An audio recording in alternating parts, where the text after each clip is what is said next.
I always believed my family was normal. Messy at times, sure, but ordinary. My parents had been together for nearly 40 years. My sister Claire was the golden child, and I was the quiet one, the invisible one. I spent my whole life trying to live up to the shadow she cast, a shadow that stretched across every inch of our home. When Dad got sick, something in him changed. The laughter faded from his eyes. He started spending hours alone in his study, locking the door, whispering into the phone. I thought it was just pain or medication, but now I know. He was preparing for the truth. The night before he died, he called me into his room. His voice was weak, but his eyes were sharp, almost burning. "Heather," he said, "when I'm gone, there's a letter for the lawyer. Read it.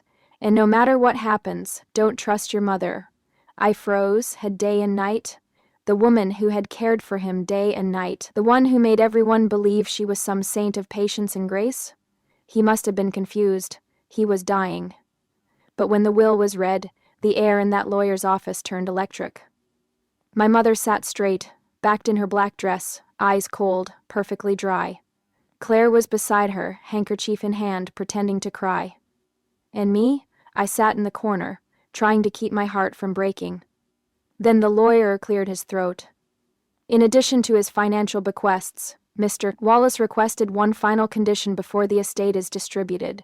Both daughters, Heather and Claire, must undergo a DNA test. The room fell silent. I heard the faint ticking of the clock on the wall. My mother's hand tightened around her handbag, her knuckles whitening. "But the ridiculous," she began, but the lawyer continues of unbothered. "The results will determine the final terms of inheritance. Man, so we left nothing to chance." So we did the test, the tickly man, so we did the test. 2 weeks later, I got a call from the lawyer asking me to come in alone. When I entered, he looked at me with that cautious expression people wear when they're about to drop a bomb. "Heather," he said quietly, "your test confirms you are your father's biological daughter. But Claire is not." For a moment, the air was sucked out of the room. My ears rang, my vision blurred. He slid the papers across the desk, and there it was in black and white. Proof that my sister, the woman my father adored, the daughter he thought was his pride and joy, wasn't even his child. And Mom, she had hidden it for 34 years. That night, I couldn't sleep. I replayed my entire childhood. The way Mom always favored Claire, the way Dad and I bonded quietly, while she and Mom gossiped like best friends. I remembered every argument my parents ever had. "Why are you lying to me?" And she would just cry and make him the villain. She would try and make time the villain. It all made sense now.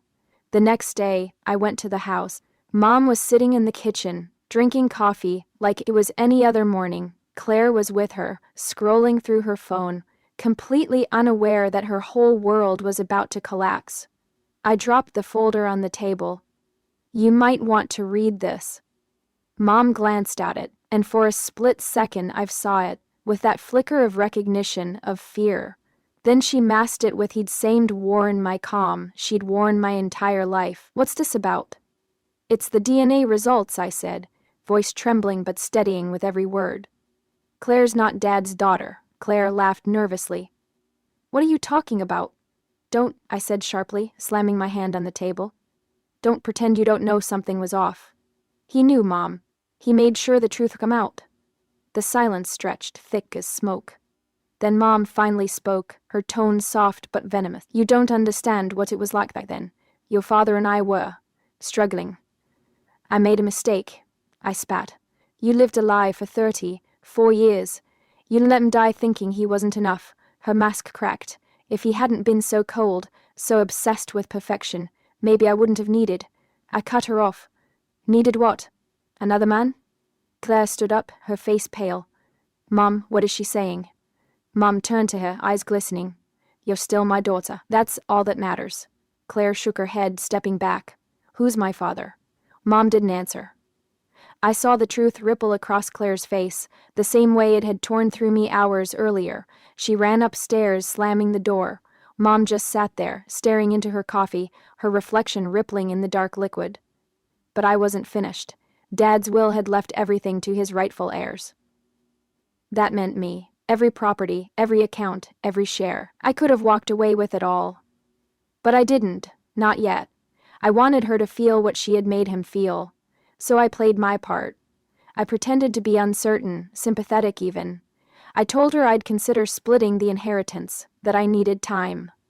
While she clung to that illusion, I went digging. Through old photos, letters, phone records, until I found him, the man she had an affair with. He wasn't some stranger. He was Dad's business partner, the one who disappeared suddenly when I was 5. I arranged a meeting, told him I was writing about my father's legacy.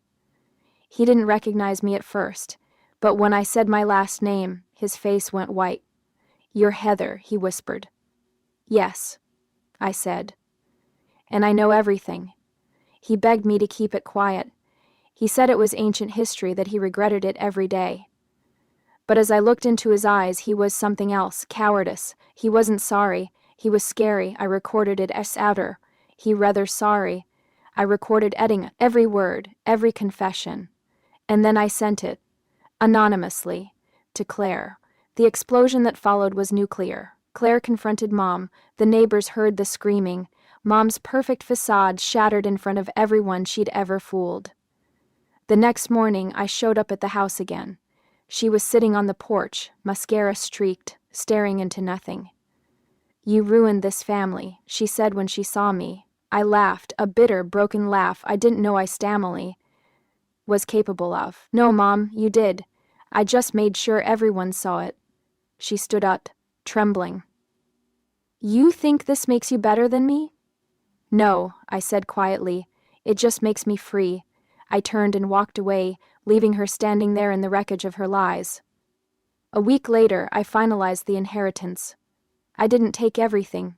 I transferred a small portion to Claire, enough for her to start over, to find out who she really was. The rest I used to restore Dad's old business, the one he built from nothing, the one she almost destroyed with her betrayal. And then I made one final move. I donated a wing to the hospital that had treated Dad during his last days. On the plaque, I had his words engraved, the ones he whispered to me the night before he died. "The truth always finds its way home." When I unveiled it, Mom showed up uninvited.